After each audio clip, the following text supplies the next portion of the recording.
Alrighty. So, cool deck. Cool deck. We like those, right? Yeah, we love cool decks. You know what's a really cool show? JoJo's Bizarre Adventure, colloquially known as JoJo's Cookie Quest. Got it set Weiss like a long time ago. Too bad it's actually like really bad. But that's good. That means I can play it. So I only play bad decks. Starting off, we have like literally the best +0 in the entire set, a vanilla coin flip. At the beginning of your opponent's draw phase, roll top card of your deck. If it's level 1 or higher, you return this to your hand. Really vanilla, really bland, really basic. It's the best we honestly have. Continuing on their level 0s, we have the Mamoni, Pesci, and Beach Boy. On play, mill 2, and if you hit a level 0 or lower character, he can side attack for free, which is pretty nice because we run quite a few level 0s with this deck. So this will hit more likely than not. Also, this card has been errated. It says on play, but it should be on death. You send a Grand Teachings? Yeah, Grand Teachings Prosciutto from your grave into memory, which is super important for our level 1 combo. Continuing on to our level 0s, we have 3 Guiding Fate Trish. She is, if you have 2 or more other characters, right? Yep, 2 or more other Golden Wind characters. She's a 3K, which is a body. It's a number. It'll get over some things. And it's honestly the biggest body we have in this deck right now. And she is an on-play, pay 1, clock yourself, and you can salvage any Golden Wind character. So it's not level restricted, so you can use this later on in the game to grab cards you need that are in your grave. We run 3 Seeker of the Truth Giorno Giovanni. He is a pay 1, rest self, search brainstormer for each climax that you hit. He also has a really cool secondary ability where you can just pay 1 stock and bounce a cost 0 or lower on the front row to your opponent's hand. Not like super useful, but it does help you pay out some climaxes and get like problematic bodies off the board, like bombs or anything like that. We also run 2 Gang Newcomer Giorno. If all your characters are Golden Wind, which they will be, this becomes a 2/5 rather than a 1/5. And then on play, you can discard a climax to salvage any Golden Wind character from your grave. We are playing Bar, and this is like our only real discard outlet for bars, because JoJo can't have good cards. Speaking of not good cards, we have this Fear of Shrinking from Maggio and Little Feet. On play, your opponent's front row gets -500. Only really matters against sets like Adventure Time or Psychoto that have 500 on reverse bombs that do things with memory. And it's also a drop searcher. It helps you look for cards, which is more than enough for what we need in this deck. Our last level 0 that we run is Beacon Dispelling of the Darkness, Bucciolati. On play, search your deck for Sticky Fingers, which we will get to later, and put under him as a marker. So, first deck compression, fucking stupidly cracked. You can discard a character to bring out the Sticky Fingers from under him as a marker, and then return it to the turn. He goes all Stun to Power mode, and flavor's fun in this set. I love it. And then you can also rest him, pump something 1k, which helps us for our on reverse combo at level 1. Speaking of level 1, that's level 3 cards. These are level 1 cards. We have Grand Teachings Prosciutto. 4 of this bad boy. He is base 3/5. Continuously, for every copy of himself in memory, he gains 2k. So he goes from 3/5 to 5/5, 7/5 to 9/5.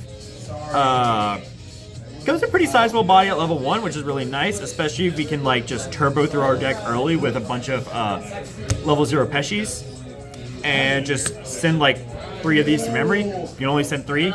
Big sad. And then you just wall up at level 1 and hopefully your opponent can't get over them. For a level 1 combo, we have Grand Teachings, Pesci, and Beach Boy. Like Prosciutto, he also gets bigger for each copy of Prosciutto in memory, but he only gains 15, so he'll go from 4k, 5/5, 7K, and 8.5. So again, you'll get big, try and wall up at level 1 with your two boys. And he has a climax combo. On reverse, if you have the gold bar in play, Grand Death, you choose a very specific level 3 in your waiting room, add it to your hand, and then you can blind stock. So it pluses in hand and stock, which is really cool because level 3 finisher is really expensive. And a cool like interaction you can do is you can loop combo pretty easily in this deck because you're playing bar. So like level 1, turn 1, you grab the level 3. Your next turn, you discard level 3 to Bucciolati to summon out the Sticky Fingers. And then you play another Grand Teachings, Pescian Beach Boy, do your combo again, and then you salvage the level 3 that you just discarded to Bucciolati, and you kind of just like do that for a while, and it's kind of cool. Speaking of Sticky Fingers, the one who opens Sticky Fingers, when he attacks, you pump a character equal to the number of characters you have times 500. So full field pumps up to 2K. This deck's really good at just like pumping power to like one lane to get it stupid big, and then just saying fuck off about the rest of them. Again, you can marker this, Stundo power up, bring him out, return him back to the end of the turn. So you kind of just have a body that you can always play once you hit level 1, depending on no matter what's in your hand. We also have two 2K counters. Harmonized Teamwork Tizanio. Standard 2K counter. It also helps with our red fix because we do run another red card at level 2, which is pretty silly and pretty goofy. Speaking of that pretty silly and pretty goofy red card, we have Overseer from the Observer from the Shadows, Black Sabbath. This is honestly my favorite card from the set. On play, he gains 1K for each character on your field. So if you play him with a full field, he gains 7, 8, 9, 10, 11, 12K, which is pretty big. And then he also has a second effect where when your opponent plays a card, or plays a climax, if they have a climax with the same name in their grave already, you can pay 1 and discard a card, and then your opponent mills the top card of their deck. And then they burn equal to that card's level. So it's kind of just like a really funny haha extra burn to like things like standby decks that kind of just like play climaxes throughout the game all the time. And it also just gets over a lot of big boards because you can play this 12K, pump 13K, swing 15K. You're playing bar, slam a climax 16K. Things get very big in this deck and it's really fun. Our second level 2 is a really funky anti-change counter. Resourceful Assassin for Maggio. It's normal 2-1 counter, you pay 1, play the counter, and then you can pay 1 stock and then sacrifice a character on your field to shrink a character from whatever level they have that's higher than your opponent. So if your opponent's at level 2, you shrink a level 3. If your opponent's at level 1, you can shrink a level 2.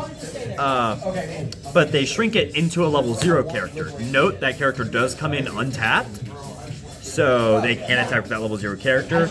But the idea is to kind of just like replace something with something stupid small so that your character does live, even though you still take the damage.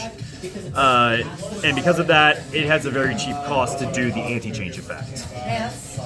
Going on to level 3s, we run 3 Soul's Will Bucciolati.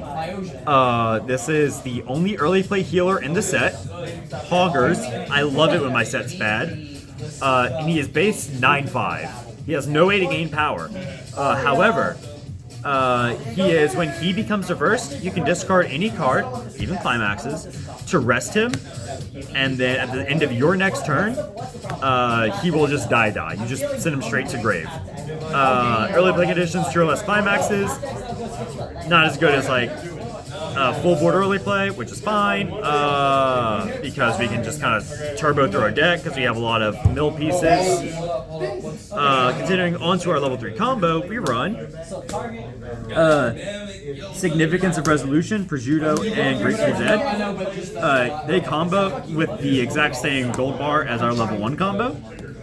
And on play, all your opponent's characters gain minus 1k times their level. So level 3 you get minus 2k, 3k, level 2 you get minus 2k, level 1 gets minus 1k, level 0 gets minus 0k. Blech.